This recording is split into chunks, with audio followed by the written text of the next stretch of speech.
Hey everyone, and welcome. Tonight, we're diving into one of the most complex and emotionally charged questions out there. Would you ever take back a cheater? It's a situation many of us have faced, directly or indirectly, and there are so many layers to consider. We'll explore the heartache, the forgiveness, the trust, and what it really means to move forward after infidelity. Get ready for a candid conversation. Let's talk about it. Today we will talk about, would you take back a cheater? Let's talk about it. So before we start, make sure to hit the like button and subscribe to my channel. 1. The initial betrayal. A profound wound. The discovery of infidelity is akin to an emotional earthquake, shattering the very foundations of trust, security, and shared reality within a relationship. It's a profound betrayal that often leaves the aggrieved partner reeling, grappling with a maelstrom of conflicting emotions: shock, anger, sadness, confusion, and an overwhelming sense of personal violation. This initial period is characterized by intense emotional upheaval, as the betrayed individual struggles to reconcile the image of their partner with the person who committed such a devastating act. The immediate aftermath often involves an agonizing process of replaying past events, searching for clues that might have been missed, and questioning the authenticity of previously cherished moments. The sense of personal inadequacy can be acute, leading to self-blame and a crushing blow to self-esteem. It's not merely a breach of an agreement, but a deeply personal assault on one's sense of worth and perception of their place in the world. 2. Understanding the roots of infidelity. Deconstructing the why. Before any consideration of reconciliation can truly begin, it's imperative to delve into the complex and often uncomfortable why behind the cheating. Infidelity is rarely a monolithic act. It's a symptom, often of deeper underlying issues, within the individual who cheated, the relationship itself, or a combination of both. Exploring these roots requires a willingness to engage in difficult conversations, moving beyond superficial apologies to unearth the genuine motivations. Was it a moment of weakness, fueled by intoxication or opportunity? Or was it a more deliberate, premeditated affair driven by profound dissatisfaction, a search for validation, or an escape from perceived shortcomings within the primary relationship? Factors such as unmet emotional needs, a lack of communication, feelings of neglect, personal insecurities, a desire for novelty, or even unresolved trauma can contribute to infidelity. 3. The non-negotiable foundations for reconciliation: trust and honesty. The decision to even contemplate taking back a cheater hinges entirely on the establishment of non-negotiable foundations: absolute honesty and a genuine, unwavering commitment to rebuilding trust. Trust, once shattered, is not easily reassembled. It requires a monumental and consistent effort from the cheating partner and a leap of faith from the betrayed.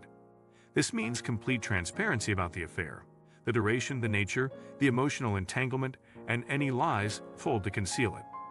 There can be no more secrets, no more omissions, no more half-truths. The cheating partner must be prepared for relentless questioning, for emotional outbursts, and for the constant need to provide reassurance. They must be willing to offer access to their phone, emails, and whereabouts if that is what the betrayed partner needs to feel safe and begin to heal. This level of transparency is not about control, but about demonstrating a genuine commitment to openness and accountability. 4. Navigating the emotional roller coaster. A journey through grief. Taking back a cheater is not a straightforward path to forgiveness and immediate happiness. It is, in many ways, a journey through a profound and multifaceted grief process. The betrayed partner grieves not just the loss of the relationship as they knew it, but also the loss of their innocence, their sense of security, and often their idealized perception of their partner and their future together. This grief manifests in waves, encompassing a wide spectrum of emotions that can fluctuate wildly from day to day, even hour to hour. There will be periods of intense anger, where the injustice of the betrayal feels unbearable, followed by moments of deep sadness and despair. Confusion, self-doubt, and a pervasive sense of anxiety are common companions on this journey. The betrayed partner may experience flashbacks, triggers, and intrusive thoughts that bring the pain of the betrayal rushing back, often at unexpected moments. 5. The role of professional guidance, seeking therapy and support. Given the profound complexity and emotional intensity involved in navigating the aftermath of infidelity, professional guidance often becomes not just beneficial, but essential for both partners to heal individually and to assess the viability of reconciliation. Couples therapy, specifically, can provide a structured, neutral, and safe environment for difficult conversations that might otherwise escalate into unproductive arguments or further emotional damage. A skilled therapist can act as a mediator, facilitating communication, helping both individuals express their feelings and needs effectively, and guiding them through the painful process of confronting the truth. For the betrayed partner, individual therapy can be invaluable in processing the trauma, rebuilding self-esteem, addressing feelings of anger and betrayal, and developing coping mechanisms. 6. Redefining the relationship. A new foundation, not a return. A crucial understanding for any couple contemplating reconciliation after infidelity is that they are not going back to the relationship they had before. That relationship, as it existed, was irrevocably broken by the betrayal. Instead, they must commit to building a new relationship, one that is fundamentally different and ideally stronger and more authentic than the one that failed. This involves a profound reevaluation of expectations, boundaries, and shared values. The communication patterns that led to the infidelity or contributed to it must be identified and consciously altered. This might mean developing skills for more open and honest dialogue, learning to address conflict constructively, and actively expressing needs and desires rather than allowing resentment to fester. 7. The personal cost and long-term implications of reconciliation. Deciding whether or not to take back a cheater carries significant personal costs and long-term implications, regardless of the choice made. For the betrayed partner, the decision to reconcile often means accepting a degree of emotional vulnerability that can feel overwhelming. There's the constant risk of relapse, not necessarily of infidelity, but of lingering doubts, recurring triggers, and the pervasive fear that the betrayal could happen again.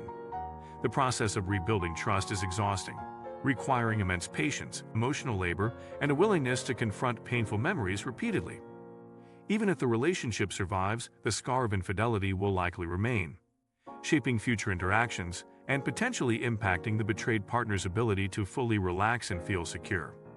It can affect their sense of self, their view of relationships in general, and their capacity for future intimacy. 8. When to walk away. Recognizing irreparable damage. While the human capacity for forgiveness and resilience is remarkable, there are undoubtedly circumstances where walking away from a cheating partner is not just a viable option, but the most courageous and healthy choice. The damage inflicted by infidelity can, in some cases, be truly irreparable, leaving a chasm too wide to bridge. This is particularly true if the cheating partner shows no genuine remorse, refuses to take full responsibility, blames the betrayed partner, or exhibits a pattern of repeated infidelity. If there's a lack of transparency, continued deception, or an unwillingness to engage in the hard work of introspection and change, then reconciliation is a futile exercise that will only prolong suffering. Furthermore, if the betrayed partner finds they cannot genuinely forgive, if the constant pain, suspicion, and anger are consuming their life, and if the thought of a future with their partner fills them with dread rather than hope, then staying is detrimental to their well-being. If you like this video and would like to see more like it, please give it the thumbs up. Leave a comment and click the button to subscribe.